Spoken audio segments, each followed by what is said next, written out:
Goodbye for now. VidMe came a long way as an independent platform, but we couldn't find a path to sustainability. We're building something new. And it goes on to say, after careful consideration, the VidMe team has arrived at the difficult decision to suspend the VidMe site and apps effective December 15th at noon. We'll use this blog post to explain what this means for users, how we got here, and what's next for us. What this means for users: new signups and uploads will be disabled effective today. Existing videos will be playable and exportable from your video manager until December 15th at noon Pacific time, at which point they will permanently be deleted from the VidMe servers. All paid channel subscriptions will be suspended immediately, and subscriber-only videos will be exclusively accessible by their video owners. Any outstanding earnings will be paid out upon verification within 60 days. All VidMe paid subscriptions will cease as of today, and subscribers will no longer be billed. Please see our frequently asked questions for more details, yada yada yada.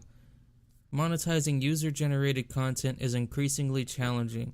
Advertisers want to target specific audiences, which means a new platform that doesn't store troves of personal user data is at a severe disadvantage relative to Facebook and Google, which combined controls 60% of online ad spending in the US. Most advertisers want their ads to complement brand-safe content. Unfortunately, this is a subjective designation, which is difficult to define and enforce. Content, therefore, must be thoroughly reviewed and moderated, an expensive prospect. As YouTube recently learned with the adpocalypse, even a single poorly moderated video can result in a PR disaster and undermine advertiser trust.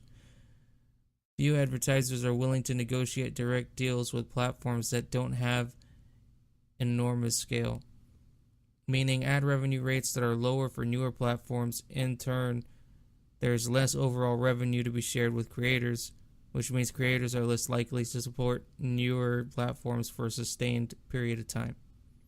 Although we introduced direct fan patronage as an additional business model, the profit margin was insufficient to cover the high cost of storing and delivering video. Storing and delivering video is becoming less expensive but remains extremely costly. Videos are often massive files, and making them globally available at any time is expensive. YouTube sold to Google just 18 months after launching, partly because YouTube's high burn rate, and to this day is still likely operating at a loss. When we launched in 2014, we projected that infrastructure costs would decline due to increased competition in the CDN and data storage industries.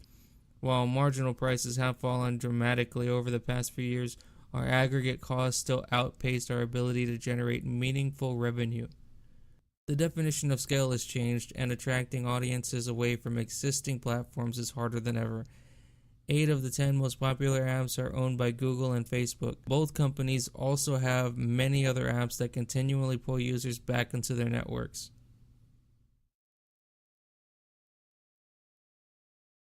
Many creators with millions of subscribers on YouTube and Facebook were initially attracted to VidMe's model, but faced difficulty transitioning audiences from their home platforms. Convincing people to use and keep using a new platform is hard, leaving many creators locked in. Both Facebook and YouTube also actively deprecate content shared from competing platforms. VidMe's social traffic dropped markedly once Facebook began to prioritize its native player. Without a massive captive audience already on the platform, new channels struggled to find immediate growth. As such, creators didn't remain active long enough for us to achieve sufficient network effects across channels. Lacking a critical audience size, we struggled to attract direct advertisers to help offset our infrastructure costs, leaving few resources to spend on product innovation and attracting a new audience. Although we raised venture funding so that we could initially operate at a loss while we grew VidMe's audience, the competitive market changed dramatically over the past 2 years. Most notably, Facebook and Instagram began aggressively soliciting video content and courting video creators, which led YouTube to redouble its efforts to attract and retain creators. In the face of mounting competition and a moving goalpost for achieving sufficient scale, the timeline for VidMe sustainability as an independent platform became uncertain. As such, raising additional capital or continuing to operate the platform at a loss became untenable. When we started, we knew that we were taking a calculated risk, but in hindsight, we underestimated the speed with which the competitive landscape would change. Insights for newcomers. If you're considering building your own video platform, here are a few suggestions. Monetization. Plan to operate at a loss for an indefinite period of time and or be operated by a deep-pocketed business with multiple revenue streams and touch points with consumers. Give users of your existing products incentives to engage with your video platform and be wary of monetizing with advertisements prior to achieving massive scale. Infrastructure costs. Explore emerging technologies such as peer-to-peer storage and delivery to further reduce infrastructure overhead. Consider restrictive storage policies and own as much of the physical infrastructure as possible. Audience building. Leverage an existing audience and or incentivize all platform participants by issuing a native currency, for example, blockchain, to equitably reward contributors. What's next for the team? While we're disappointed to close something that we put so much of our hearts into, we're excited and eager to apply what we've learned to our new product, which we'll be announcing next year. Unfortunately, not every member of the VidMe team will be staying on for the next chapter, so if you're interested in hiring any of these talented people, please email us at blah blah blah blah blah. In the meantime, we're talking with some creator-focused companies that might incorporate our technology and revive VidMe in some new form in the future. Thank you. We feel incredibly grateful for the many people who have supported us and our mission over the past few years.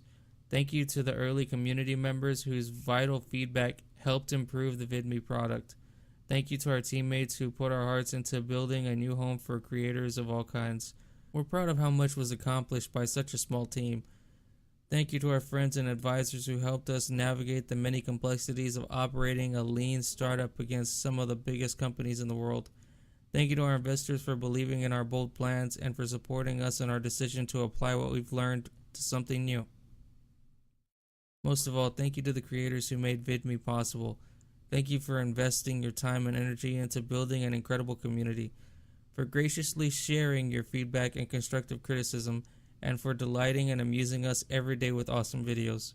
It has truly been a joy to watch people from all over the world connect, collaborate, and make new friends on VidMe, and we're happy to know that many of those relationships will long outlast VidMe itself. We feel deeply grateful to you, and we hope that you'll join us in our next adventure. Please sign up here if you want to be notified about our upcoming launch. So yeah, I guess that does it. VidMe is gone, but probably not forever. I'll upload another video pertaining to this subject. I didn't really want to put any of my opinions into this. I just wanted to, put in what I thought was most important from the goodbye post thing. So, yeah.